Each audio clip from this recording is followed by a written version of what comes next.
Hello everyone, good evening. आज हमारी ये साइकोलॉजी की क्लास रहेगी 11th पहले वाली 10 क्लास सब चैनल की प्लेलिस्ट में जाके देख सकते हो।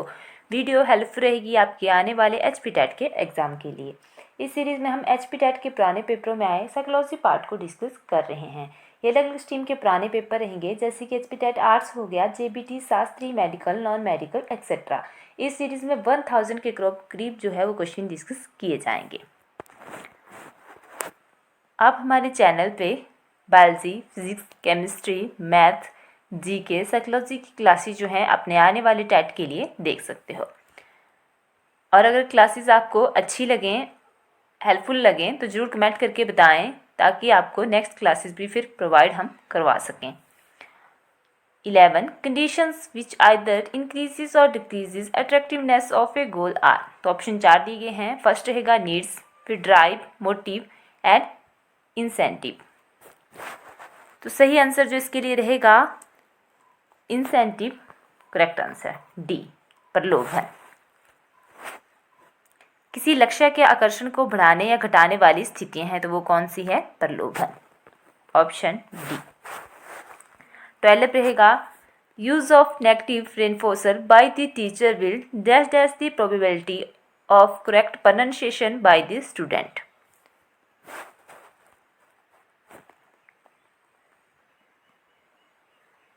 तो यहाँ पे 4 ऑप्शन भी दिए गए हैं। अध्यापक द्वारा ऋणात्मक पुनर्बलन का प्रयोग विद्यार्थी के शुद्ध उच्चारण की संभावना को डैश डैश करेगा। तो यहाँ पे देखिए क्या हो सकता है, डिक्रीज हो गए, इंक्रीज हो गए, कीप कांस्टेंट मतलब वैसा का वैसा ही रहेगा, या फिर नन ऑफ दीज। तो सही ऑप्शन जो रहेगा वो रहेगा बी, इंक्रीज, बढ़ेगा। इस क्वेश्चन को अगर आप अच्छे से पढ़ते तो आपका आंसर जो है वो खुद ब खुद निकल के आ जाना था। तभी मैं बोलती हूँ कि सभी ऑप्शन को ध्यान से पढ़ा करो, और अगर इंग्लिश में समझ ना आए तो हिंदी में पढ़ लिया करो, और जो हिंदी में पढ़ते होंगे अगर हिंदी में ना आए तो इंग्लिश में पढ़ लिया करो, क्योंकि दोनों लैंग्वेजेस को पढ़ने के बाद जो है आपको फिर क्लियर हो जाता है कि कौन सा इसका सही आंसर हो सकता है। 13 relatively permanent change in behaviour is. ये क्वेश्चन पहले भी टैट में पूछा गया है, रिपीटेड ही क्वेश्चन है ये। व्यवहार में अपेक्षाकृत स्थायी परिवर्तन है। ऑप्शन जो है इसके लिए ए सही रहेगा, वो है लर्निंग। बाकी ऑप्शन थे मोटिवेशन हो गया, इमोशन हो गया, परसेप्शन हो गया। तो सही आंसर जो इसका रहेगा वो रहेगा लर्निंग। नेक्स्ट रहेगा 14 first level of needs in Maslow theory are. तो मैंने आपको कई बार जो है वो मास्लो हायरार्की बताई हुई है।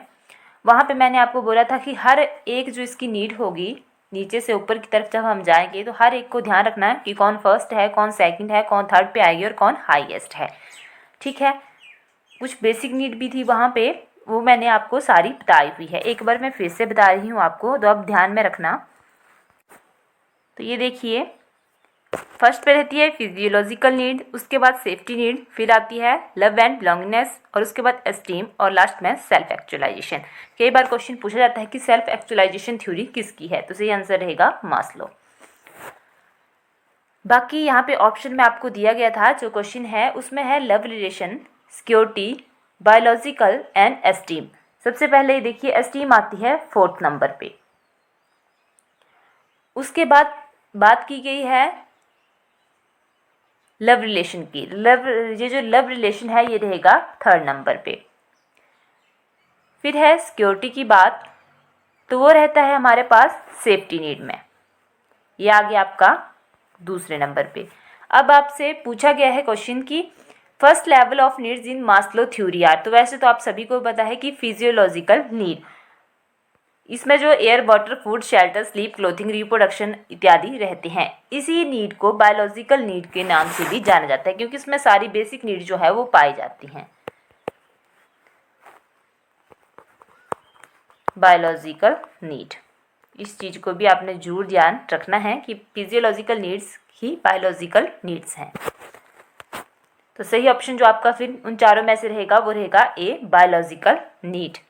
बाकी आपने 3 छांट लेने थे, जो आपके पास बच जाता है। अगर आपको नहीं भी पता होता फिजियोलॉजिकल नीड और बायोलॉजिकल नीड एक ही है, तो आपको ये तो पता था चारों ऑप्शन में से कि ये जो ए, बी और डी जो ऑप्शन थे हमारे पास ये अलग हैं। देखिए, ये भी आपको पता था कि कौन से नंबर पे होगा, ये भी आपको पता था और ये भी पता था। अगर आपको नहीं भी पता होता कि फिजिकल नीड्स जो है वही फिजियोलॉजिकल नीड्स ही बायोलॉजिकल नीड्स हैं, तब भी आप इसका आंसर दे सकते थे, क्योंकि इन तीनों को तो आपको खुद का खुद पता था कि ये कौन कौन से नंबर पे आएंगी। जो हमारे पास ऑप्शन बचता था वो बायोलॉजिकल नीड ही बच रहा था, तब भी आप इसका आंसर दे सकते थे। तो आप कैसे भी इस क्वेश्चन को कर लेते, आपको पता होता तब भी, नहीं होता तब भी, सिर्फ आपको हर नीड्स के जो वो याद होनी चाहिए कि कौन सी नीड जो है वो कौन से नंबर पे रहती हैं। क्योंकि सेल्फ एक्चुअलाइजेशन तो यहाँ से पहले ही बाहर थी, 3 का आपको पता था कि कौन कौन से नंबर पे आएगी, बाकी 1 का पता नहीं होगा आपको बायोलॉजिकल का, तो भी आप छांट के निकाल सकते थे, नहीं तो फिजियोलॉजिकल नीड्स ही बायोलॉजिकल नीड्स होती हैं। 15. Probability to do well in a specific area due to training is. प्रशिक्षण के द्वारा किसी क्षेत्र विशेष में अच्छा कर पाने की संभावना है। ऑप्शन जो है यहाँ पे आपके पास दिए गए हैं, एप्टीट्यूड, मोटिवेशन, एटीट्यूड और नन ऑफ दिस। सही आंसर जो आप खुद देखिए इसमें से कौन सा हो सकता है, तो वो रहेगा अभिक्षमता, aptitude, option A. According to Gardner, intelligence is of dash dash types. First तो क्वेश्चन यहाँ से यही बन जाता है कि who gave the theory of multiple intelligence.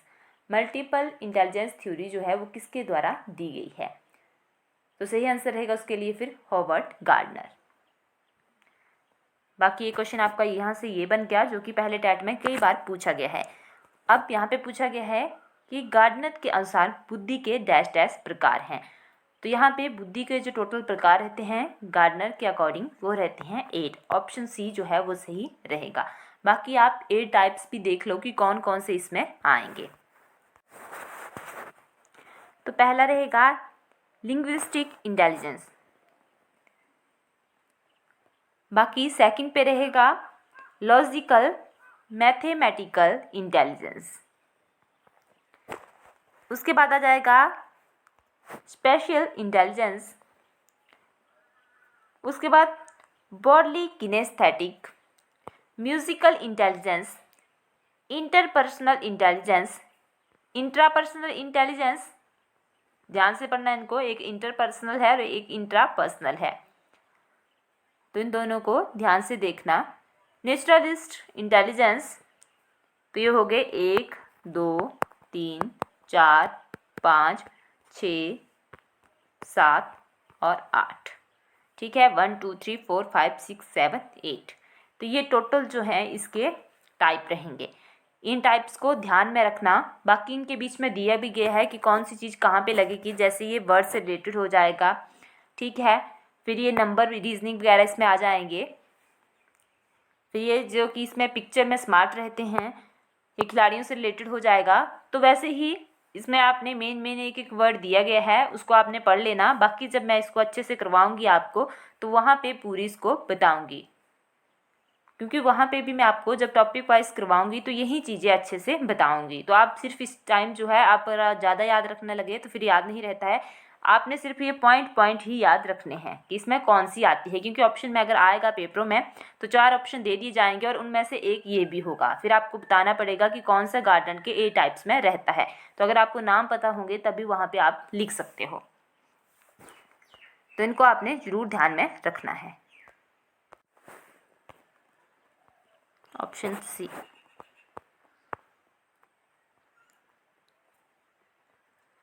Seventeen, humanism emphasise. तो यहाँ पे मानवतावाद बल देता है, किस पे देता है? पहला है अनकॉन्शियस, इन्वायरमेंट, सेल्फ और इड। तो सही ऑप्शन जिन चारों में से रहेगा वो देता है सेल्फ पे, option C. 18, Erikson developmental task for adolescence is. Erikson का किशोरों के लिए विकासात्मक कार्य है। तो सही ऑप्शन जो इसके लिए रहेगा वो रहेगा आउट ऑफ 4, वो रहता है आइडेंटिटी फॉर्मेशन, ऑप्शन ए। बाकी जब ये थ्योरी आप डीप में करोगे तो आपको ये सब कुछ चीज़ें क्लियर हो जाएंगी। The interpretation of dreams was written by. The interpretation of dream के लेखक कौन हैं? तो ये सीधा क्वेश्चन रहेगा, फ्राइड जो है इसके लिए सही ऑप्शन रहेगा। नेक्स्ट रहेगा 20।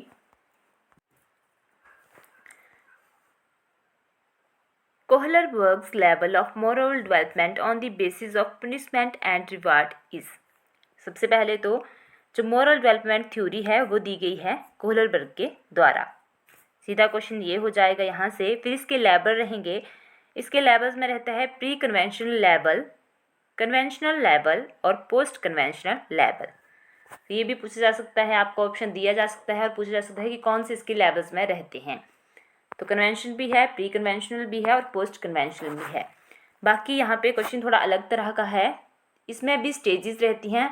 जो ये लेवल दिए गए हैं यहाँ पे 4 लेवल हैं, उनमें भी 3 लेवल्स हैं यहाँ पे, तो उनमें 2 स्टेजेस आएंगी। सबसे पहले अगर मैं बात करूँ प्री कन्वेंशनल लेवल की, तो उसमें स्टेज 1 और स्टेज 2 रहती है। स्टेज 1 में होता है पनिशमेंट ओरिएंटेशन और स्टेज 2 में रहता है इंस्ट्रूमेंटल रिलेटिविस्ट ओरिएंटेशन।